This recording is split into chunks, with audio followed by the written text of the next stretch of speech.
everyone, my name is Joshua Miller.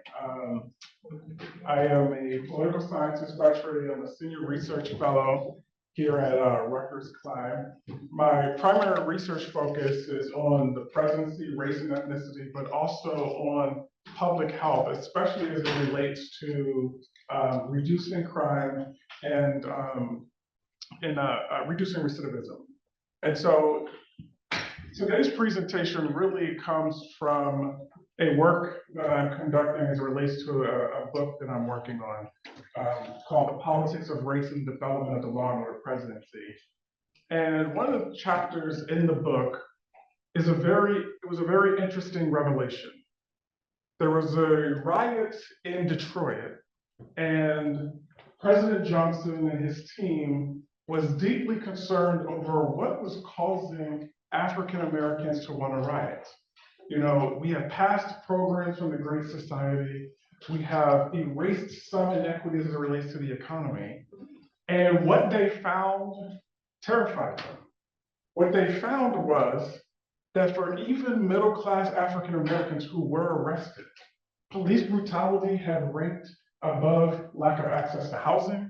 It ranked above lack of access to jobs. It ranked above lack of access to education. It ranked above segregation.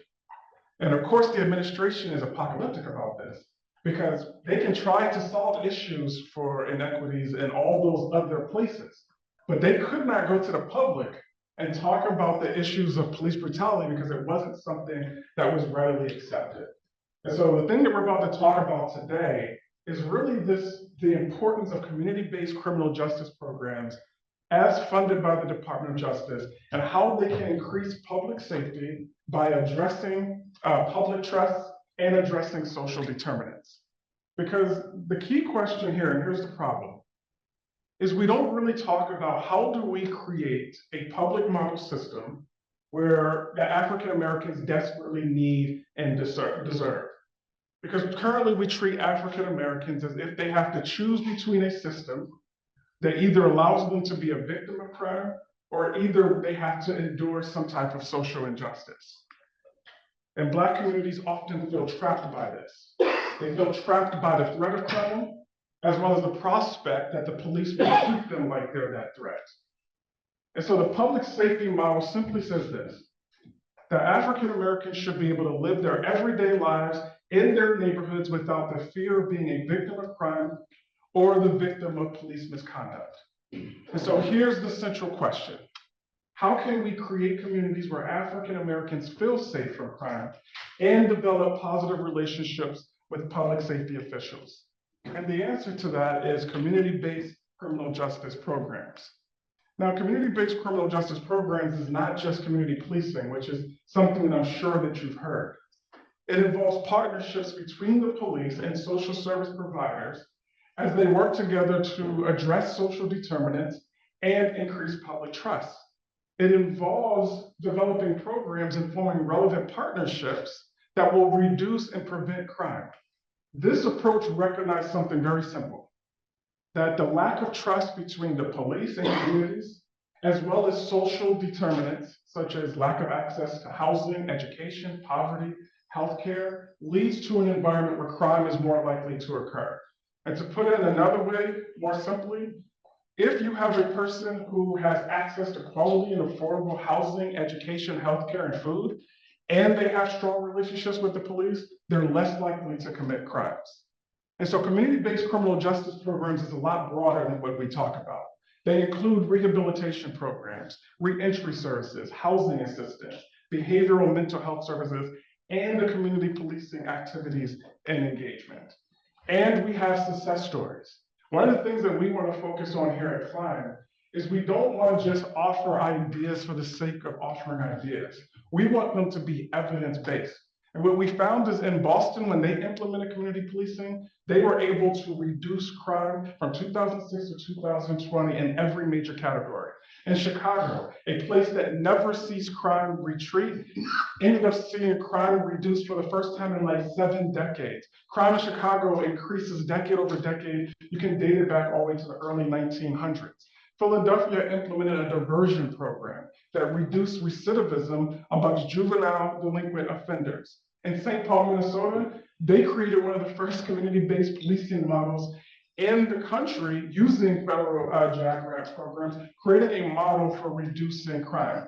And in Camden and in Newark, Camden reduced their homicide rate by 50%, and Newark's homicide rate fell to below the national average in 2020.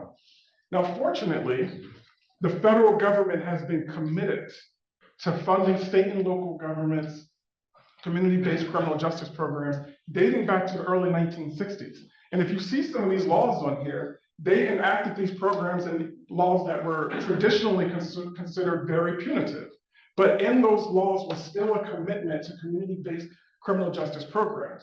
The JAG program is one such law created in 1988 that provides funding that can be used for community-based criminal justice programs. Now, since about the last 12 years, DOJ has provided about $600 million in JAG funding in this program alone. But here's the problem, and here's where the work is being done as it relates to this paper. The JAG program allows local police departments to not focus on community-based criminal justice programs, and they can invest in prosecution and arrest and court procedures. And so one of the problems with that is that you'll see them creating task force related to prosecution and arrest and not committing themselves to this community-based criminal justice approach. And so the problem with that is when you don't sustainably invest in community-based criminal justice programs, you end up with a very vicious, dangerous, unproductive cycle where we know that social determinants and lack of trust leads to crime. We know that that then leads to punitive laws and a heavy police response. Now, with that heavy police response, what you have is you have more arrests, you have more police complaints, you increase the danger to the police and to the community, and this breaks trust. And then you have some major police brutality case, calls for police reform, but crime continues because the cycle continues. And we saw this play out in the killing of George Floyd and Breonna Taylor. We saw protests and calls to defund the police. We saw efforts at criminal justice reforms. And all of this was true until the media shifted gears and started to focus on the rise of juvenile delinquency across the country, including some very heinous acts of crime, including one where you have a 12 and 13-year-old that is charged with the beating death of a 64-year-old. And of course, what you see is the same punitive laws that research has shown does not actually get to the root problem and root cause. And this vicious cycle keeps Black communities in that same place, in fear of crime and in fear of the police. And so what we are after is we're after breaking that cycle using community-based criminal justice programs. And so we are evaluating how police departments are using these JAG funds, and we're offering recommendations on some community-based criminal justice programs that we believe will address the social determinants and increase public trust, ultimately leading to that public safety model that African Americans desperately need and deserve. Because what we're ultimately after, and this is not about having community-based criminal justice programs for the sake of it, or so that we can have police officers who are nice. This is about creating African American neighborhoods, no matter what generation, to be able to have access to a community where they do not have to fear crime or being a victim of police misconduct. And that's why we believe in community-based criminal justice programs, and that's the work that we're doing. Thank you.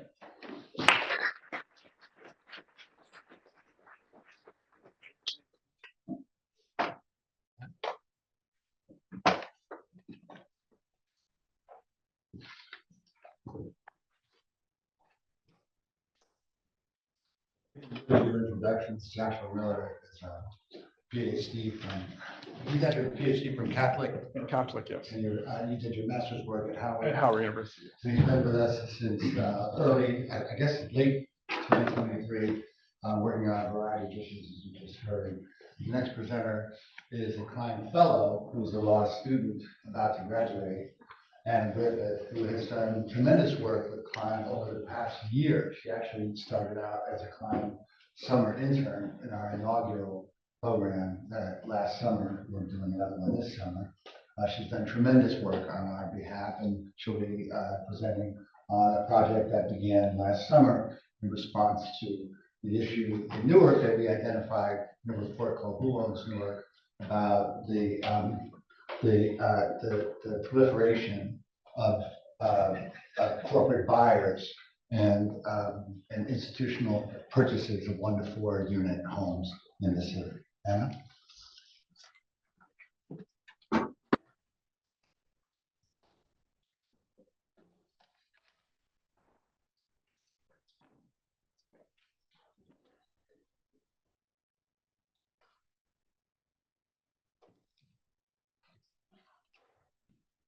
So as Professor Trapp just said, in 2022, CLiME released a report titled Who Owns Newark, transferring wealth from Newark homeowners to corporate buyers. And the report details the national trend that is most acute in Newark of institutional investors, most often LLCs, purchasing 1 to 4 unit homes previously owner occupied or owned by Newark residents, and buying these homes and renting them, often renovating them, renting them out and setting the rental market in Newark at prices that are convenient for their shareholders and investors as opposed to equitable for Newark residents.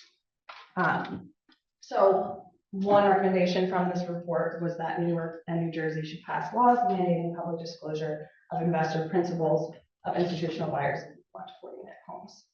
And that's where my research and drafting of a model municipal ordinance came in. And so just, I know we've talked about a lot of this today, but looking at the city of Newark, I think somewhere between 75 and 79% of Newark residents are renters. To speak to a panel earlier in the day where, you know, a lot of homes that were previously owner occupied 3-level multifamily homes.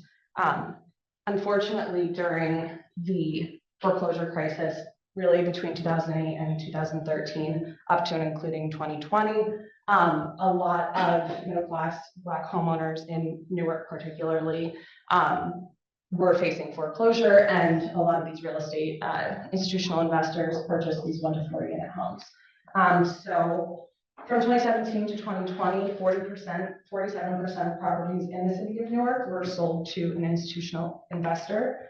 45% of residents, so 45% of the nearly 80% of Newark residents, are living in these apartment buildings of 2 to 4 units. And 75% of all of these purchases that were tracked by CLiME between 2017 and 2020 were predominantly in the South and West wards, 75% in predominantly Black neighborhoods that again have historically been affected by predatory federal, state, and local ordinances and practices. So we identified the limited liability companies as the primary, where policy is most needed to address the lack of accountability, lack of transparency. Limited liability companies, just by their ownership structure, allow people to invest and profit from the proceeds of these companies without ever making their identities known. Statistically, LLC landlords are more likely to ignore habitability issues, charge higher rents, and evict tenants. A lot of this we see in Newark is merely by the fact that tenants and even the city can't get in touch with the owners of these apartment buildings or the owners of these formerly owner-occupied homes. And Newark has passed multiple ordinances, one of them being a landlord registration, so that would not be as big of an issue, but the issue of institutional investor purchases is still going on in Newark. So from, I think, a higher level view, the bigger problem here and in Newark is that investors, be it Wall Street investors or individuals who are investing in real estate portfolios, are profiting from practices that generate fewer homeowners in Newark, higher rents, and pricing out the potential for further home buying. So, nationwide, in different states and cities across the US and at the federal level, there has been a focus on this category of beneficial owner of different legal entities. So at the federal level, you have the Corporate Transparency Act, and in New York State, recently passed and signed into law was the LLC Transparency Act. Both of these are, transparency is more for the purpose of tracking and identifying financial crimes as opposed to the transparency for public accountability that we're seeking in this ordinance. But we also do see in New York City and in New York State, after it was a success in New York City, a combined real estate transfer tax form, which requires LLCs to do what we're hoping to achieve with this ordinance in providing beneficial ownership information. All of the bill legislation and law that you see here is anyone with 25% or more financial interest in the legal entity, in this case, the LLC. The model ordinance that we published requires 10%, which is more in line actually with the New Jersey Public Bidders Disclosure Statute. There are really, I would say, like 3 key differences in the legislation that is seen here and what we're hoping to accomplish with the ordinance. First of all, again, the goal of law enforcement versus public accountability. Law enforcement alone in tracking and identifying financial crimes, even though a lot of those financial crimes are often money laundering through real estate and through these 1 to 4 unit homes. Law enforcement alone is not enough to justify the public disclosure that we're seeking. The Corporate Transparency Act, the only reason the New York LLC Transparency Act was signed into law is because they made the provision that was creating a public database for all of the LLCs doing business in New York City or in New York State. That was taken out of the bill, and now all of that information is strictly confidential and either held by the Financial Crimes Enforcement Network or the state of New York, or DC, which is kind of an interesting mix of a state and local law. So in order to pass this kind of ordinance, there has to be some greater public interest and justification for why this information is of public necessity. So really, again, from a high level, what we're aiming to achieve is, or send the message is that those who are profiting off of community destabilization should not get to enjoy anonymity, and that investors, be them individuals who may not know the harm that is being perpetrated by these practices, or be it Wall Street investors, they should be aware that this is what's happening through their investments. So the ordinance would require any LLC purchasing, conveying any kind of deed transfer to record an LLC disclosure form, which is any beneficial owner, and a beneficial owner is defined by anyone with 10% financial interest in the legal entity, to record this LLC disclosure form with the Essex County Register of Deeds and Mortgages, including a few pieces of personal, not so personal information. And this information would live in public land records. There wouldn't be a separate database. That seems to have been an issue in prior legislation and the reason why it wasn't passed. And doing this alleviates concerns about individuals' reasonable expectation of privacy or lack thereof. And the reason I also want to highlight that this is a local ordinance and not a state law is that the New Jersey legislature, in many statutes that they have passed, specifically regarding housing regulations, say in the text of the law that it should be construed in a light most favorable to developers and the creation of housing in New Jersey, because that's the conclusion that was reached at the time that these laws were passed, that the solution to a lack of housing is give developers what they want, so that they build more housing, seemingly no matter the cost. But this local ordinance serves as a way to achieve the similar successes to the legislation in the prior slide, without facing the confidentiality and the privacy issues that arise at the state and federal level. And I think it also uses the municipal police power in a unique and interesting way for a city to advocate for the welfare of its residents. Yeah, and in terms of whether or not this LLC disclosure form should or could be reported in public land records, we argue that a disclosure form does qualify as a document affecting real property that is entitled to reporting.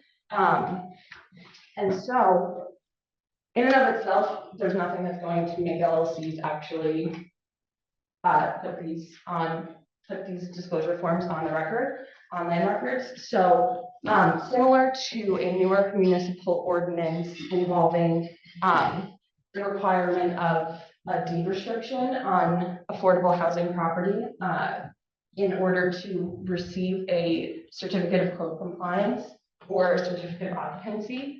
A landlord or anyone who is, again, seeking to receive any of these certificates from the Department of Engineering through Housing Code would have to provide proof of this reporting. So again, using processes that are already in Newark law to expand the protections afforded to potential Newark home buyers. And then in terms of,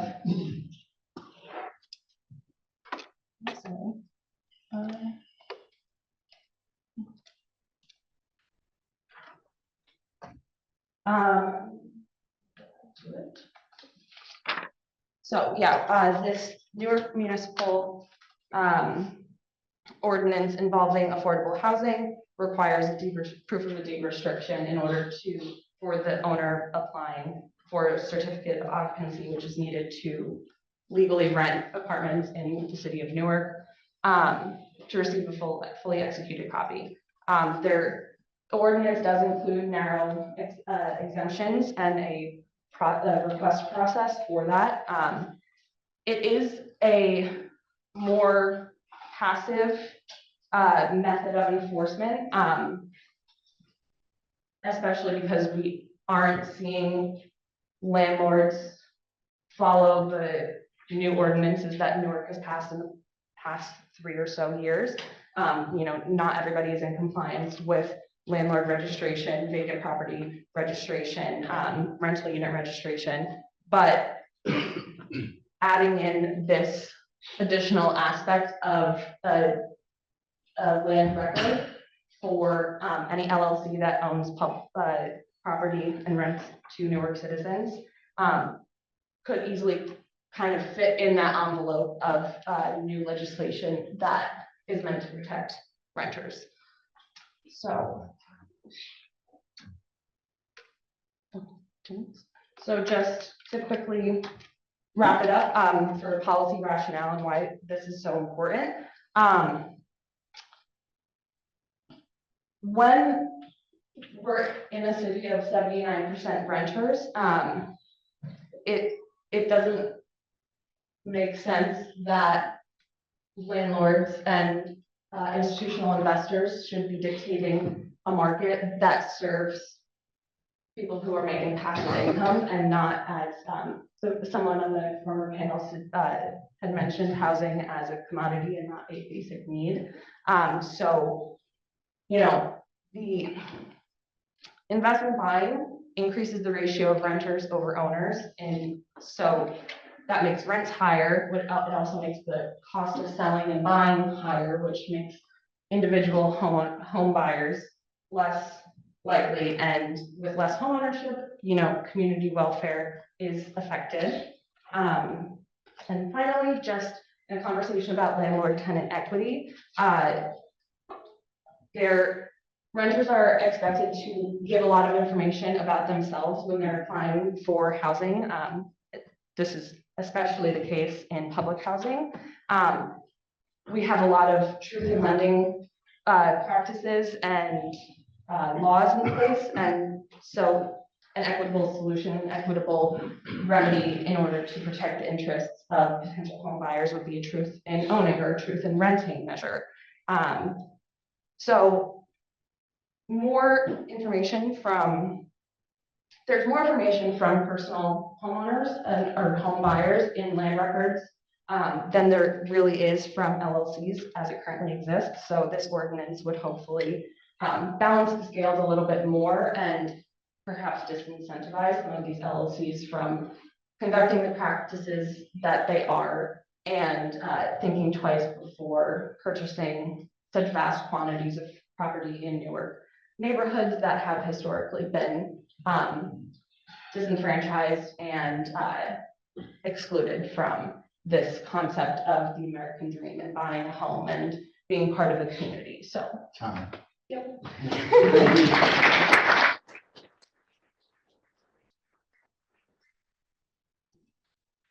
Thank you so much, Anna. Sorry. Steve, are you all set? Yes. Okay, next up, Steve Northington is another CLiME fellow, another law student, on his way out the door, right? Another third year. So we've been blessed to have him with us all this time. He's about to report on his research on transportation, economic inequities in transportation planning. Steve?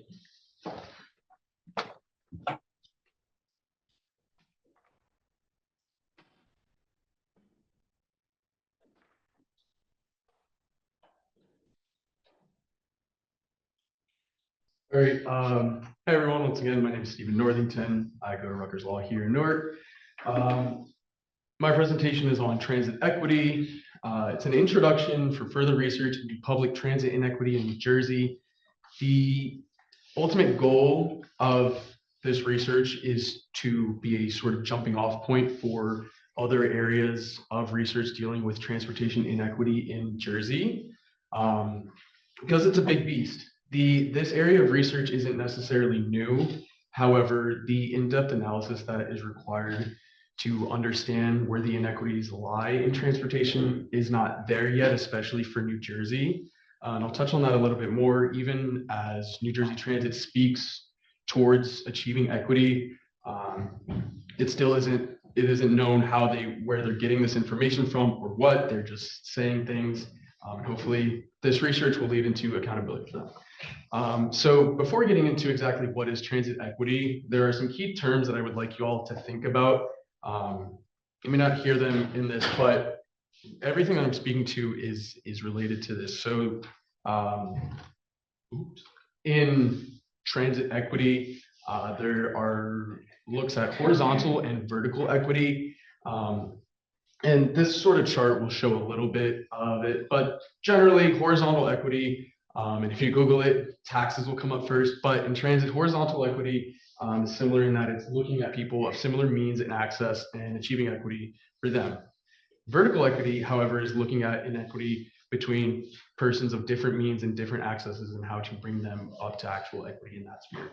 Also, when dealing in the transit sphere is choice riders and transit dependent riders. Choice riders are people that have access to public transportation and who use public transportation, but also have access to an automobile or other forms of transportation. Transit dependent riders, on the other hand, are quite the opposite. They are literally dependent on their local public transit for income, education, health, etc. So why are these key terms for transit equity research? Simply because the inequities that I'm about to speak about are far-ranging in every way. The inequity of income, education, housing is sort of intertwined with transit inequity. So just think about these terms and think about what it's going to mean as you hear what you hear. So with that said, a more concrete definition of transit equity is transit equity seeks to ensure that appropriate studies are conducted to examine the impact of public transportation development at all levels to understand where the inequities lie, and then to analyze and put forth solutions to bring about equity.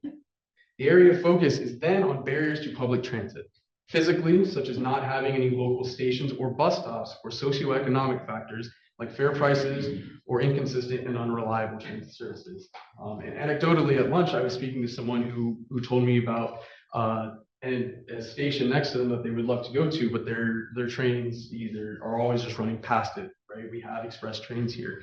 And so something to think about is, how are these express trains, where are they coming from, and what stops are they skipping?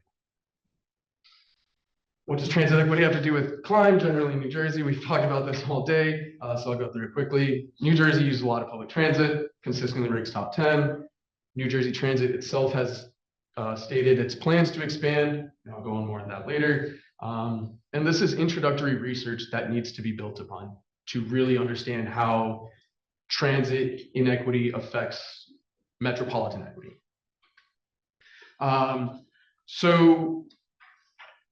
This graph, it's hard if you can't really see. It's going to explain sort of access to public transportation can be one of the biggest factors to help low-income families achieve mobility. And then what this graph shows, it's a study on the boroughs of New York City. And the gist of it is they found that the more jobs that are accessible within 1 hour of transit, the higher correlation of income that these neighborhoods have. So the big blue, dark blue bubbles, that's Manhattan. There's 400,000 accessible jobs within 1 hour of transit, and they also have the highest incomes, right? And then the pink, all the way towards the other side, the lowest income and lowest access to available jobs is Staten Island. If you know anything about New York City, these sort of would make sense to you. Public transportation development, once again, is on the rise nationally and in New Jersey. It's becoming very big. The Biden administration is working. And once again, equity in New Jersey is generally an issue. So I'm going to cover a little bit of Jersey's inequity. Just some things to think about. You may have heard a little bit today. I have it as Jersey is lacking around 224,000 units of affordable housing. However, if you were at the lunch, Mayor Baraka said that we're now closer to 300,000. 25% of all renters in New Jersey are classified as extremely low income. And if you look on the chart, that's a breakup of how those extremely low income residents, what their makeup is. So 13% of these extremely low income residents are disabled. 40% of these households of low income are ran by a single caregiver. And then speaking back towards the CLiME Fellowship or the CLiME Works, over half of all the real estate sales were to institutional buyers. And then 1 in 10 Jerseyans have unstable housing, which directly leads to decrease in health and a decrease in health coverage. The inequity in education is also very stark. A 2017 UCLA study found that New Jersey was the 6th most educationally segregated state. I have heard that now it is number 1. I was unable to find anything on that, but I wouldn't be surprised. Recently, I think it's the Latino Action Network versus New Jersey. That's the lawsuit trying to combat this. While the judge in October of last year did not find fully for them, he did in a pretrial statement, did explicitly state that New Jersey had not remedied some of the highly evident segregation that existed in some of the school districts in the state. And then it's also been found that the most segregated school districts often have the highest rates of suspension, and that's either racial segregation or economic segregation. We've spoken about it, but New Jersey ranks 9th for income inequality. That's based on the Gini coefficient. Black and Latino home ownership is significantly lower than white home ownership in New Jersey. 2/3 of counties in New Jersey have a Black and Latino ownership rate of less than 50%, as opposed to 19 out of 21 counties have a white home ownership rate of over 90%. Median income for white families in Jersey is 109K, whereas median income for Latino families is around 70,000 and around 65,000 for Black families. So national transit development is on the rise. I'm not going to go through all of this as it is, but essentially the 2021 bipartisan infrastructure deal was one of the largest deals of its kind in history devoted to public transportation. And in that, the Biden administration did recognize, at least for what it's worth, the lack of adequate access to transportation for communities of color. Since February this year, the administration has given a lot of money to do things like remodernize bus fleets or to work on the new Hudson Project tunnel with New York and Jersey. Also, as part of this initiative, this whole work, Biden's Justice 40 initiative mandates that 40% of select funding for transportation and all these sorts of initiatives has to go to disadvantaged communities that were marginalized by underinvestment, and they are subject to divestment of those federal funds if the federal government finds them to be inequitable. All right, real quickly, New Jersey Transit is also rapidly developing. They're in the middle of this NJT 2030 project, which was announced in June 2020. So now we're 4 years into it. Some of the key points that I would like to point out for that one is they want to promote a stronger and fairer New Jersey for everyone and to create an accountable, inclusive, and innovative organization, that being New Jersey Transit.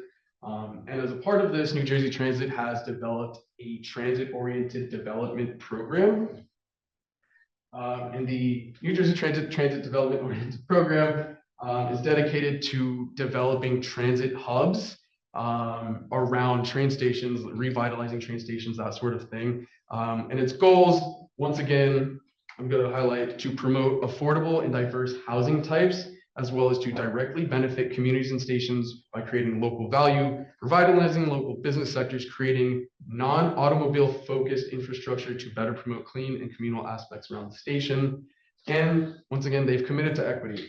On their website, NJDTOD, they cite equity as one of their main focuses. And then in the guidelines that NJT hands out to prospective developers and municipalities and stuff, it speaks on how to make equitable and to ensure that equity is a commitment in your development.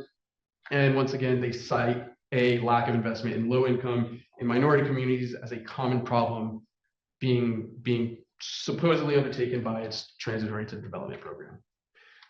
So I initially started this research looking at sort of what's missing, like where am I going to look at this? And that brought me to the now closed Grove Street station in East Orange. This really old map, you can't really see, but at the bottom, there's a tiny little red dot. It's probably, if it was still around, it'd be the stop before East Orange if you're going west. And this is approximately where it is, right near Oval Park. I couldn't find anything onto why it was closed. But it was closed and it was demolished in 1995. And I asked if this is lost potential because, and I offer these Google Earth images to show sort of the area. There's green there. There's various types of businesses and development there. There's potential here. A headquarters, it says FM corporate down there. There's a huge company right there. So I asked the question, did this stuff develop after, before, where was the lost potential in this area? All right, and so because I don't have the data specifics on Grove Street Station, I will now look at East Orange Station and give you some specifics or some demographics. So majority of East Orange residents are Black. It has a median income of $58,000, which is less than the average New Jersey Black median income. 86% of East Orange residents have graduated high school. Less than 22% have a bachelor's degree or higher. Less than 30% home ownership at a median home value of $282,000. $200,000. Sorry. The station at East Orange, its ridership is only around 455 weekday daily riders. And I tried my best to get the best picture, but as you can see, and if you don't know, on the other side of this picture is a street and then 280, the highway. That's East Orange City Hall right there. So, and then just, if you look at the reviews, there's not too much, it's not noted for its mixed use area. And in contrast to that, I will show just a few stops away, South Orange Station, which is the majority of the residents in this area are white. The median income of this area is $174,000 a year, which is above the white median income for Jersey. 97% high school graduation rate, 76% higher of a bachelor's degree or higher, and a 66% homeownership rate with a median home value of $769,000. It ranks 10th in stations for Jersey with almost 10 times the number of daily riders as East Orange. And you can kind of see, and if you look up the reviews, people note it's got restaurants, it's got a theater, it's got things to do. You get off the station, you get off the train, there's things to do, there's community there. And so this, now I'm going to closing, I ask why? What is so different? And of course, there's a lot of differences, right? But if all of the things that they say that transit development can bring, which is access to education, income, health, all these sorts of things, right? If these are the benefits that come with this sort of development, why are we not seeing that at the East Orange station? And if this was true, how long have we known this? Why did we remove the Grove Street station? And then it wasn't on here, but when you look into New Jersey Transit's TOD program, the areas that they're looking at improving on are Hoboken, Woodbridge, and some other non-metropolitan, not Newark areas, right? And if they're committed to this equity, why are they not looking into the areas that most might need it? So real quick, this area is just really small, and I would like to grow this platform to look at very specifics across the state and sort of actually get sort of firsthand research working with NJT to get to figure out why certain things opened or why things were developed in certain ways. And that's it.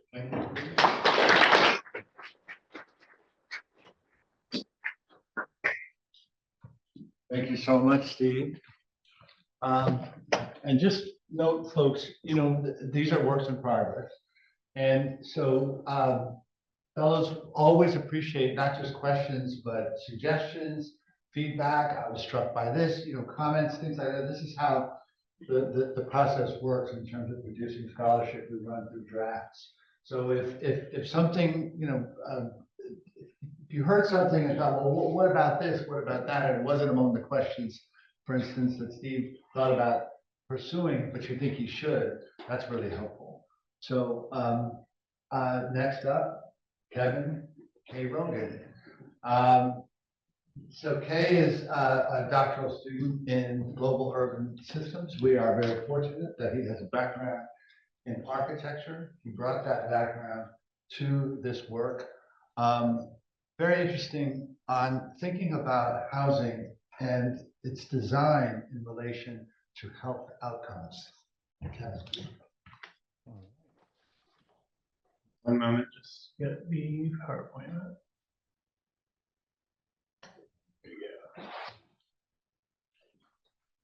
All right, so my research proceeded from an open-ended question. Can housing design, interior or exterior, affect health outcomes in cost-effective ways? And to sort of cut to the chase, the simple answer is yes, it can. However, the final answer is actually less interesting than the question itself. So I first split this into three operative parts. First part is, what do we mean by health outcomes? Second, what is the field of action for housing design? And third, cost effectiveness. Is this simply a question of choosing the right materials? What actually governs cost effectiveness? And what are the levers by which we can possibly manipulate it? So first off, we have health outcomes. The scope of the problem of housing inadequacy is larger than is usually taken to be. So the standard metric of adequacy that other presenters have mentioned today also is taken from the American Housing Survey, which is part of the US Census. In this survey, which I have a screenshot of here, as you can see, residential properties and units from across the country are classified into these buckets of severely inadequate, moderately adequate, or just adequate. And so the majority of them are actually adequate. However, in 2021, the AHS reported that 5.2% of American houses within the survey population they did fall under severely inadequate. which this seems very small, but if we sort of scale this up to the national level, that accounts for 6.7 million households. So it's quite substantial. And we can see here, this is what actually qualifies as inadequate. So this is a baseline, and a sub-baseline really. This is beneath the floor in terms of what most people would well, I would say all people would willingly accept. And so, we're talking about structural issues and long-term structural damage, no electrical power, pests, et cetera, et cetera. And then moving along, we can see that, unsurprisingly, inadequacy exhibits racial and class-dependent features. This chart, which was compiled in 2019 by the Federal Reserve Bank of Philadelphia, shows this unevenness, and also is a very nice chart because it provides us some cost estimates for what a baseline level of repair would look like. So $29,000 per household, and in the aggregate, $126.9 billion to sort of rectify and bring up to par, up to adequate, all these severely inadequate units. So in this light, and I'm not going to read all these quotes off, but here's just some supporting academic information. In this light, residential health is yet another critical valence in which ongoing housing segregation has potentially enormously damaging effects. And this part is a little bit inside baseball, but when it comes to the health literature, most of the time in which it's still talked about to this day is as if it's a sort of set of behaviors that a rational individual may choose to be healthy or to not be healthy, which is obviously a ridiculous proposal. All we're just saying here is it's profoundly structural, as most things tend to be. So let's move a little bit past this, very inadequate metric of inadequacy that AHS uses into something that is a bit more, I think, sobering. So here's a list of potential, or not potential, but here's a list of actual health issues that are found in pretty much every home. And so this is just a simple list, but I'm going to go ahead and just give you a few facts. So there is a growing attention to a whole new host of possible health concerns, of which I've listed some of here. Here's an incomplete sort of, we'll pull some of those out here. So asbestos, for one, is very well known. You might not know that it wasn't until last month, March 19th, that its use in new construction was banned in the United States. Whatever happened in the 70s was just the imposition of standards. You could still use it in especially pipe fittings and insulation, things like that, and it still has been seen in wide use. It has also long been known since 1914, and then with a growing body of scientific literature moving for the next few decades, is directly responsible for, in the United States, 12,000 to 15,000 deaths a year. Volatile organic compounds, which you see up here, or VOCs, are found in paints, cleaners, solvents, air fresheners, and building materials. One of this family of chemicals, benzene, causes leukemia. Another, polybrominated diphenyl ethers, is a developmental toxicant. It's also an endocrine disruptor. Both of these are released from building products and furniture. So if you go into a new building and you smell that sort of, the off-gassing, it's poison, and it doesn't go away when you stop smelling it either. Radon gas occurs naturally in rocks and soil and enters the indoor atmosphere via cracks in the foundation. Plumbing connections, sump pumps, is responsible for 21,000 deaths a year. Circulatory diseases caused by indoor pollutant inhalation and sedentary lifestyles killed 433 Black men in a single year alone in Chicago. Of the estimated 10,000 new chemicals and materials which have been invented since 1930 that are used widely in construction, the toxicity or harmfulness of around 95% of these is completely unknown, never tested, never looked at. So just, in a word, the situation is quite dire. And even if these are invisible, they're in all our homes. They cause immense harm over the long term. Most of them are bioaccumulative and sort of ramp up their damage as we go through our lives. And as you might not be surprised to hear, they're found in a much greater incidence in Black, Hispanic, and low-income households. So to return to our original question, can housing design affect health outcomes? The answer is yes, and the proof is that it already does. But luckily, all the above can be mitigated, not fixed entirely, but mitigated with some deceptively simple design choices. There are, sadly, however, unluckily, an enormous number of existing buildings which are already sick, which present also unique problems surrounding retrofitting that I say can only be rectified with policy. So I'm going to put forward some proposals. But first, I'm going to break this down to the two categories: new builds and retrofits. First, for new builds, we have a few sort of nascent standards. I list two of them here. The problem is that we're talking about materials and labor costs. Standard adherence requires, like, very technical labor in some cases. It requires luxury furnishings in many cases also. So it is something a buyer has to opt into. It is an additional cost over and above getting your own home already built and for you already. And so, that poses one particular problem. The other is that just when something is actually built, there's a lot of these things such as like pollen, dander, dust, mites, pests, things like that, that actually requires at least minimal oversight over building lifetimes, but even that minimal level is often not there. Further, there's an information problem. Most people, may have this idea that there's unhealthy sort of aspects of our home environments, but you probably didn't know maybe that there's all this sort of damage that was sort of waiting in the wings here. And also these movements within residential construction tend to be these days towards sustainability and energy efficiency. So this is sort of gets left behind. And lastly, these standards I mentioned at the beginning, National Healthy Housing Standard and these are voluntary and opt-in. To my knowledge, no municipality or state actually makes any adherence to any of these are required. When it comes to retrofits, there's a different suite of problems. First is that, well, how do we compel a landlord to make an investment in something that they're not going to directly benefit from? And if anybody has tried to get repairs in their own rented building, you might know it's pulling teeth. And so imagine not only trying to get them to paint the walls, but also to make proactive changes to actually change your home lifestyle for the better. Obviously, this has a class dimension and a racial dimension, as my fellow fellows have mentioned. And we can see also that there's an additional problem that within the law, most tenants are, I would say, in fact, almost all tenants under common law are limited in their ability to make any changes to what is still the landlord's property. They are accessing it.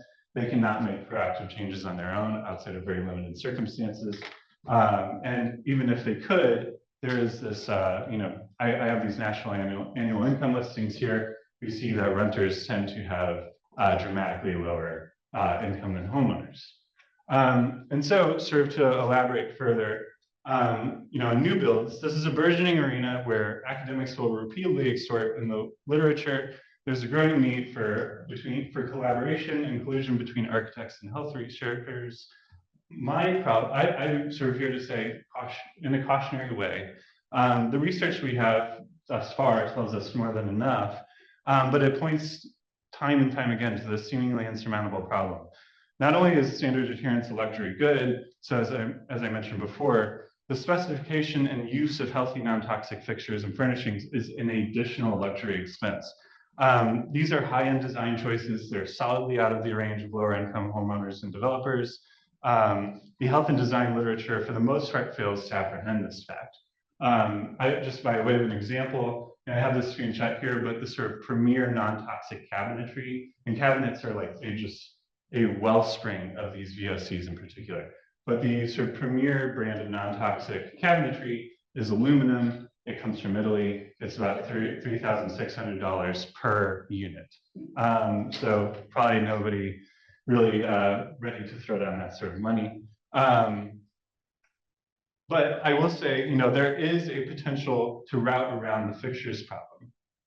This would require reversing, however, the past few decades of construction trends, which are towards a more airtight quality in dwelling units, in favor of new air circulation forward design approaches in new construction. The reason being that greater airflow can actually remove pollutants and chemicals from accumulating on surfaces, then the air of the home thereby improving indoor air quality.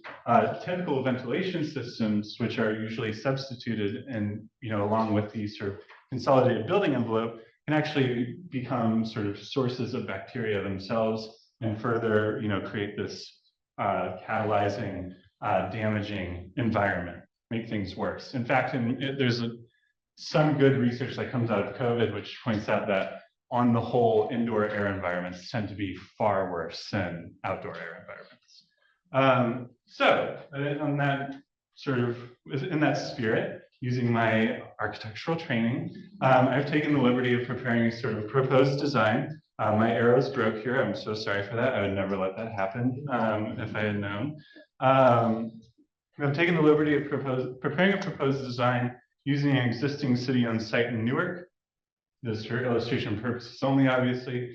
What you see here is sort of a minimum program approach using contiguous sites. This is on South 9th Street in Fairmount, R3 zoning. This here, as I've set it up, has 42 bedroom units and 21 bedrooms. And all I'm really done here is simply rotate the units 90 degrees on the site. So the idea being that if we can actually induce a positive airflow through, not just into the site, but through, then we can at least for, maybe spring and fall months, we can have a sort of cycling air that does not allow these things to accumulate, in some cases for years, decades, so on and so forth.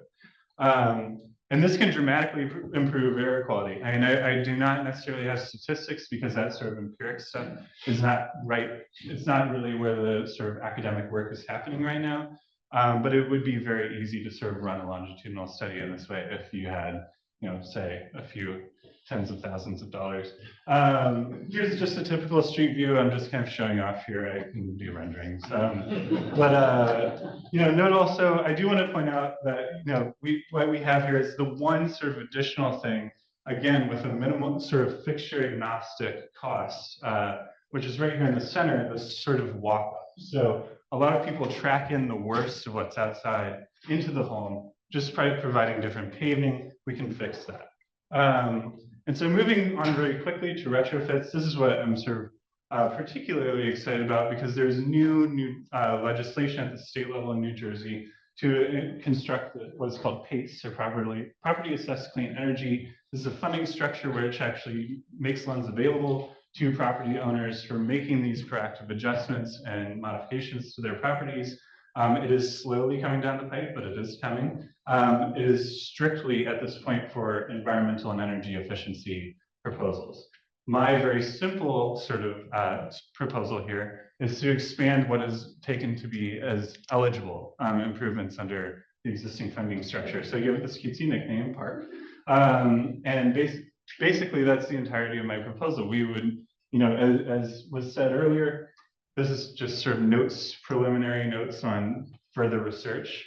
I think this is a very strong possibility. It requires opt-in, work at the sort of municipal and town, village level, but there is already a sort of major foothold here for further responses. So thank you.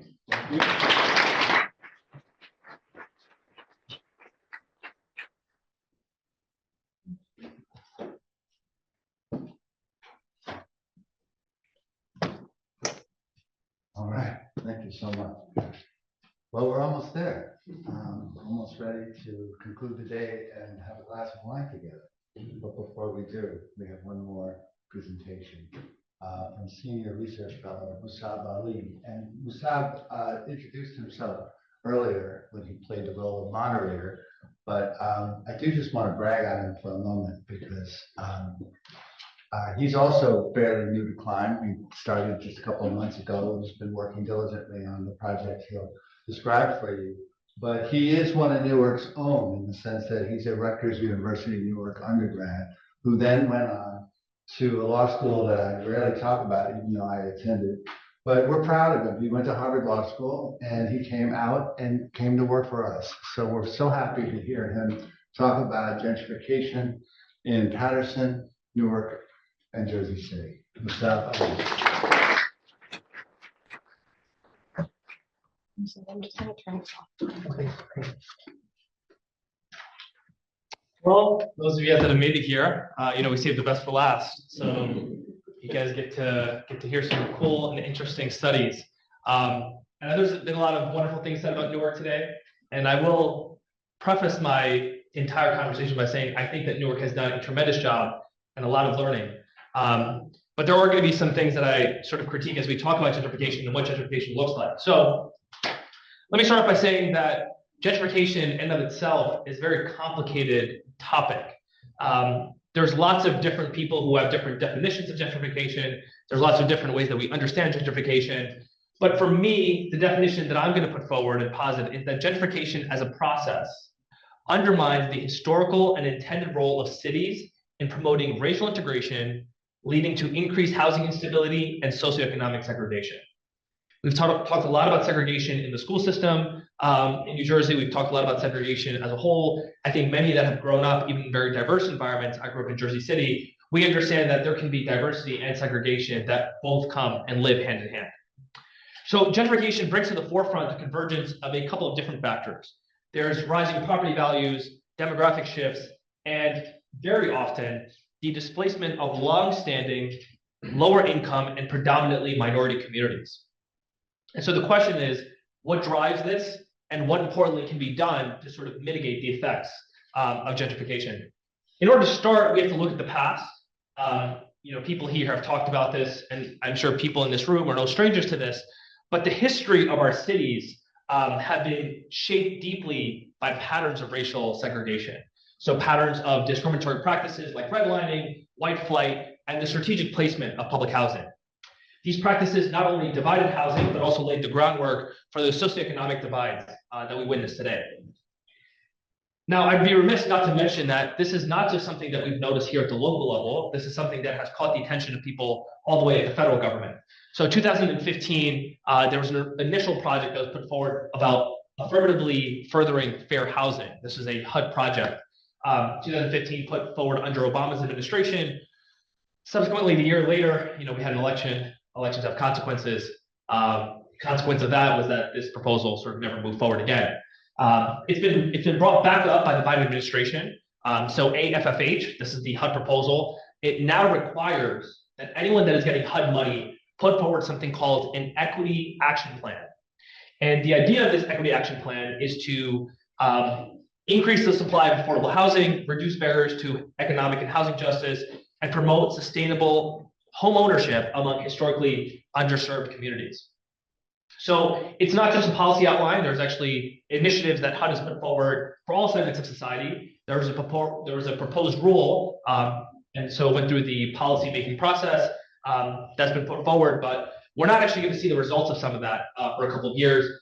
And again, there's an election coming up this November. Elections have consequences. We'll sort of see how that plays out. But more specifically, I wanted to talk about some data. So, gentrification, I think, really does matter because when we think about diverse, different cultures and neighborhoods, those sometimes are replaced by high-rise luxury condos, upscale coffee shops, and those sort of replace the mom and pop shops and affordable housing, making it difficult for longtime residents to afford their neighborhoods. So the most traditional example of gentrification comes from Jersey City that we're going to talk about. So all of the data that I'm going to present to you guys comes from the census. This is census data presented from 2010, and then the census again in 2020. So these are not the most updated statistics, but I will say even from this data, you can see dramatic changes that have taken place. And all of the data that I'm going to talk about is not ward centralized. There's also a redistricting that happened in wards. So it was easier for me to just focus on census tracts because those have been consistent between 2010 and 2020. So the first census tract we're talking about is a neighborhood in downtown Jersey City. For those of you guys familiar with Jersey City, it's located on Bay Street between 2nd and 4th Avenue. So this is like right in the heart of downtown Jersey City. In this census tract between 2010 and 2020, the white population in the area increased by 12.3%. The African American population decreased by 36%. The Asian population increased by 30%, and the Hispanic population decreased by 10%. So that's just a very direct representation of the racial demographics changing. Now let's talk a little bit more about some of the nuanced data. The median rent in this neighborhood went from $1,300, $1,322 in 2010 to $3,061 in 2020. The percent of people with a bachelor's degree, sort of representing the kinds of people who live here, went from 62%, which is already pretty high, to 86%. Most dramatically, I noticed, and the reason I picked this neighborhood was the change in median household income. In 2010, in this neighborhood in Jersey City, the median household income was $69,000, right? About average in New Jersey. In 2020, and I don't even want to know what this number is today, in 2020, the median household income in this neighborhood was $213,900. So we're talking about going from $70,000 to $214,000, almost tripling the median household income. And now it's hard for us to track migration data of like where these people moved, but I think it's pretty obvious that the people who were living there in 2010 are not the same people who are living there in 2020. Now we're going to shift to Newark. So many of you have talked, and actually, while I was having conversations with people here, I want to say like a lot of my work is focused on the things that you guys are talking about. So I learned so much, a tremendous amount from people here. And I remember I was talking to people even in this room today, and I talked to them about, oh, I'm doing a presentation on gentrification, and some of them said, well, Newark hasn't gentrified. There hasn't been any change that's really taken place in Newark. And again, I think it's very specific on like how do we define gentrification. What's fascinating to me as we talk about this neighborhood that I picked is 2 blocks north of here. I wanted to pick a place that was regional so that people could kind of understand it. If you look at Lock Street, just two blocks north of here, between Rutgers, Newark, and NJIT, that sort of neighborhood, people, don't think things have changed. And actually, from a racial demographic, Newark has remained very similar. So a lot of these neighborhoods where these changes took place, like the racial demographic actually has remained quite consistent. And that's actually something that I've noticed anecdotally as well. When I talk to my friends that live in some of the luxury units in Newark, most of them are people of color. And I think that's a tremendous asset to the city. But that doesn't mean that displacement isn't happening. So in this census tract, 2 blocks north of here, the median rent in 2010 was $800. Today, not today, 2020, that number was $1,400. The median rent burden was 29%. That's gone up to 31%. The percent of the population with the bachelor's degree has gone from 17% to 33%. And most strikingly, the median household income has gone from $47,000 all the way to $96,000. So again, we can't track the migration of every single resident, but I think it's clear that there has been displacement, that the people who are living in these neighborhoods are no longer able to afford to live here any longer. Someone making $46,000 who was able to afford an $800 unit is not going to be able to afford a $1,400 unit. And the last place that I looked at was actually Patterson. So Patterson, as Professor Trout knows, has been a tough nut to crack. Very little housing research has actually gone into Patterson. Patterson doesn't have the good fortune of having an equitable growth commission. It doesn't have a lot of luxuries Newark has had in terms of building out and having an anchor institution like Rutgers Newark. And I think we're all very fortunate from what Rutgers Newark has given us. I looked at one census tract specifically in South Ward of Patterson. For those of you guys familiar with it, it's where the neighborhood of Severn Place is located. It's a couple of community homes in South Patterson. The rent in this neighborhood went from $1,245 to $1,561. So a slight increase. But the rent burden actually decreased in this neighborhood. In this neighborhood, the rent burden was almost 50%. It was 49%. And today, it's at 2020, it was 41%. So the rent burden actually decreased. The number of people with bachelor's degrees went from 19% to 25%. The median household income went from $44,000 to $68,000. And I think it's interesting to look at all three of these cities as sort of building on top of one another.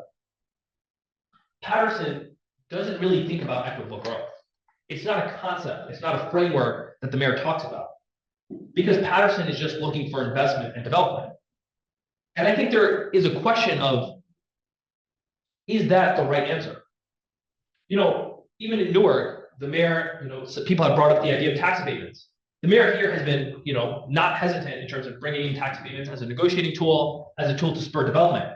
Meanwhile, in Jersey City, I mean, it's almost impossible for a developer to get tax abatement today. But that was the policy part and course over at least the first administration, from between 2013, 2017, the mayor gave out over 60 tax abatements. And so a lot of development was spurred on the heels of that development. So the question becomes, why does it matter?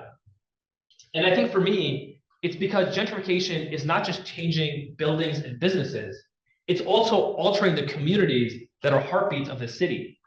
It's a displacement of residents that doesn't just replace their homes, but also dissolves community bonds, causes cultural erosion, and the fragmentation of the social network that has supported residents through good times and bad. And I think in particular in Newark, as we think about that, so many people here talked about the social networks of the city of Newark, that so many people here cared about what happened to the city, that so many people here were so involved. And I think that that is a key distinction that I think about very often, particularly between Newark and Jersey City. Very often when people think about the new people who are moving to Jersey City, they think about it as a veteran community. These people are not involved in our civic life. These people are, it's very rare for them to be involved in our cultural affairs, our cultural events. But in Newark, we still held on to that culture. There are still a lot of people who are very much integrated. And I think a lot of that has to do with the types of residents that are being attracted and the types of residents who are being engaged in civic life. That being said, I mean, earlier in the panel, I talked about, the May election that just happened for the school board, 2.7% turnout. What does that say about what the city is and what the city is becoming? So moreover, I think the biggest thing is that we are risking perpetuating the cycles of segregation that we meant to break, right? As more and more of these neighborhoods are constructed, as these buildings are being built, I think we have to have an eye towards what is that segregation, how is that segregation being perpetuated? So in conclusion, I think that what's really important for us to think about is this new concept of AFFH, this new concept of equity, this new concept of how we're building new housing, and really being very, very particular about how we're spurring this development. And thinking about all the different tools that a city has at its disposal to make sure that it's a healthy city, it's a growing city, but it's a city that's fair and inclusive, and make sure that everyone can belong. Thank you.